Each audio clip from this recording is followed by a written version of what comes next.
فقط آرام سے بیٹھ کر صرف خانہ کعبہ کی زیارت کر رہے ہیں،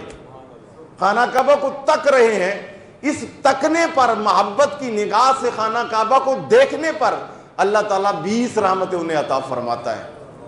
تو 120 رحمتیں ہر روز خانہ کعبہ پر، اور پھر خانہ کعبہ میں جو لوگ اس کا طواف کرتے ہیں،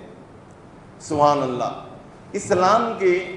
دامن میں جتنا بھی نظام عبادت ہے،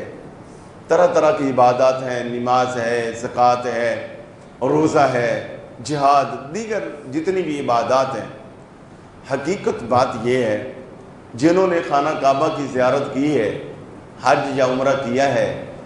اور وہاں پھر خانہ کعبہ کا طواف کیا ہے، ہر جیسے کھانے کی اپنا ایک ٹیسٹ ہوتا ہے، ہر کھانے کی اپنی، ہر مشروب کی اپنی ایک لذت ہے، حقیقت بات یہ ہے کہ طواف جیسی عبادت اور طواف والی جو عبادت ہے، جتنی یہ لذیذ عبادت ہے کہ شاید ہی کوئی اور عبادت ہے، اتنی مزیدار اور اتنی کمال اور برکت والی، اتنی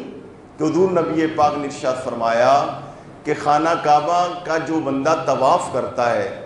ایک قدم کے بدلے اللہ تعالیٰ اس کے 500 گناہ مٹا دیتا ہے،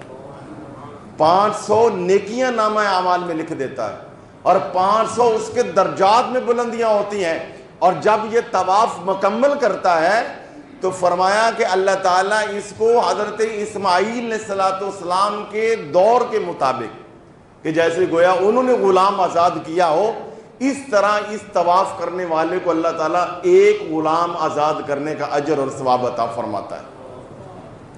تو خانہ کعبہ یہ اللہ کا پاک گھر ہے، اس کے 4 کونے، میں نے عرض کیا